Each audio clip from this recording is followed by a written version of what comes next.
Create a black comedy that makes fun of the protagonist.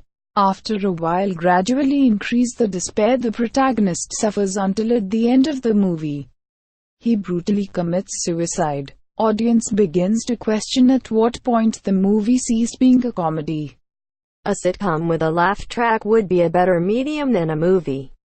After he kills himself, there would be a series of flashbacks with all the times he was ridiculed and belittled. You'd see his sadness and hear everyone just heartlessly laughing at him.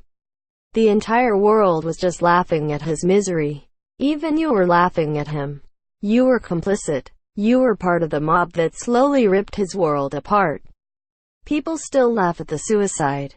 Need a good cast and director for it. Might be a good idea to cast a comedian in the role, but someone with actual acting chops. Or you could just cheat and cast Sam Rockwell. Then you know it would be a good movie. The Room. Everyone should search on whitehouse.gov for tiny hands so that it shows up as the top-rated search. I'm so goddamn tired of politics. I am 14 and this is funny. This is a crazy idea. How? That'll teach him. Exclamation mark, exclamation mark. XD. 11. Exclamation mark. 11. At 8 p.m. for the next week. Google. How to restore Japanese shogunate. Let's confuse Google together. Stickied. I'm on board if you are. Yep, I'm down for this. Edit. Someone has to post the picture of the Google Trends data at the end of the week though. 8 p.m. your time or my time. A show similar to Big Brother where there is one contestant that is constantly fed LSD. Where the sober contestants have to vote out who is the one they think is on LSD and the high one has to act sober. Best part, they're all on LSD. This would be highly illegal and highly hilarious. This is like the gay, straight reality show that is one of the top posts in this subreddit.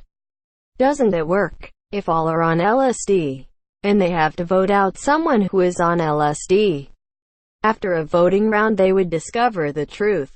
But if you have all on LSD and a sober person, and they have to find the sober person. It was that last part that both pushed this post into quality, crazy ideas content and got me 100% on board. A TV show where during the pilot, the characters flip a coin about something trivial.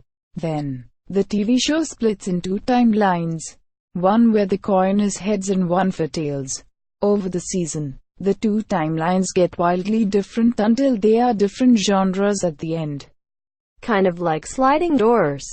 The movie splits into two timelines based on whether or not the main character catches a train. Interesting take on the run-of-the-mill rom-com. Isn't that somewhat similar to what happened in Community?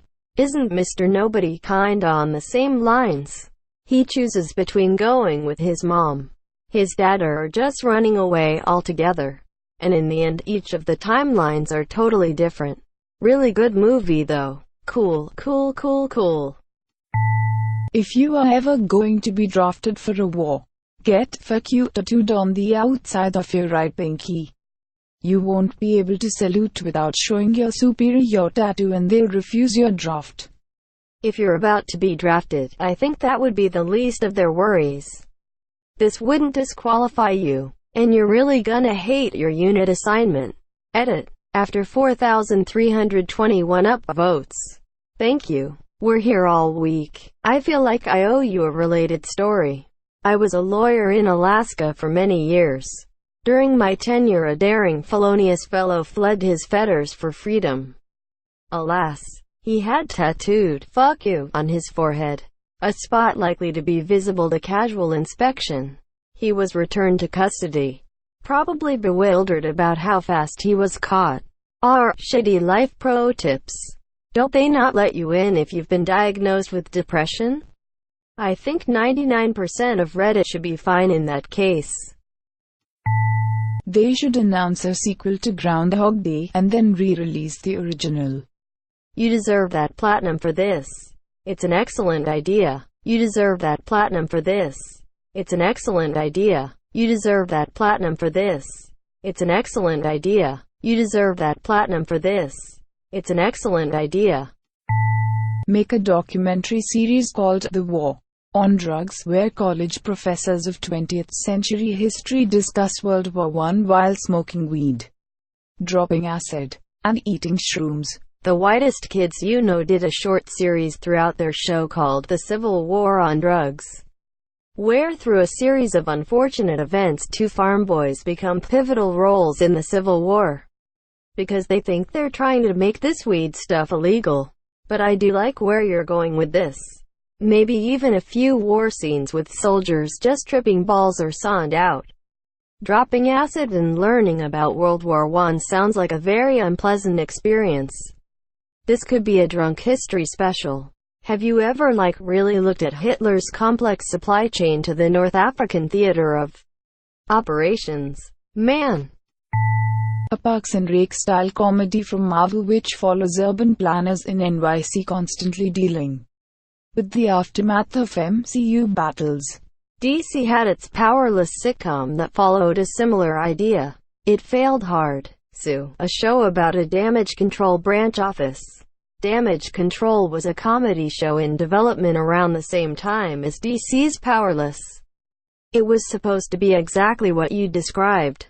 It was also supposed to come out around the same time as the Bobby and Lance spin-off series from S.H.I.E.L.D. Both shows were cancelled by ABC before they ever aired. So I guess not that crazy an idea. Spider-Man Homecoming gave a teaser of this.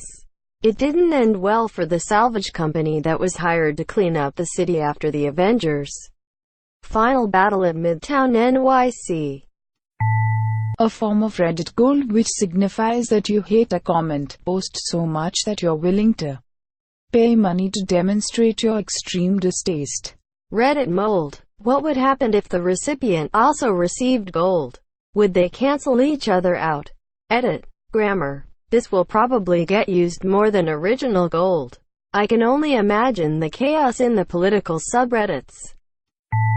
The price of movies should be variable based on demand. Like stock. E.g., King Arthur is flopping? Tickets are $2.99. Star Wars Episode 8. Only $44.99. They did try to do that. Probably decades ago. Then people started associating how good the movie is based on the price. Some movies, even when they were good, were not famous and advertised properly, couldn't make it to higher price and couldn't make the money they deserved. Then theaters didn't want to play the movies which were priced low as the profits were low, etc. etc. Then various groups, I think movie makers, theaters, etc., came together and decided to fix the price. A lot of bad movie recoup their losses by not telling people how bad the movie is before they go in. Like Suicide Squad, which I thought was okay, had huge sales on opening weekend and made the majority of their money before anyone knew the movie was bad. If ticket prices drop, they'll lose on that only source of income. Not just the movie makers but the theaters too. Fucking righteous idea. Have R-5 moderated entirely by 5-year-old children. Any answers that they don't understand are deleted immediately. Have our crazy ideas moderated by insane people. Ideas that are sane are deleted. Then we make ELI6, ELI7, ELI8, etc. And when a post is deleted, it is automatically posted in the next level up so answers filter up to the sub corresponding to the age they are appropriate to. We've already got this. It's our politics. It's not moderated by 5-year-olds? S. Kim Jong-un should make a sequel to The Interview, where North Korean journalists interview Trump. This is fucking brilliant. You're hired. Sequel to Kim Jong-un to Kim Jong-der? You have been promoted to moderator of R. Pyongyang. North Korean journalists. MySpace should start pushing to kill Facebook in a revenge scheme. I am on board. I have this dope-ass skullpiercer the bitches are going to love. As long as I can post my unwanted political opinions backed up by obscure biased articles for all my friends to see. I'll be down. Greater than so much better in every way possible. Asterisk clicks on profile. Random emo music blasts through speakers. Asterisk. Honestly, Facebook sucks. But so did MySpace. And just like literally every other free website, I'm 100% positive users' info would still be getting sold to advertisers. I should see if my old account is still up, but I don't think I can reset my password because the email I registered with is long gone.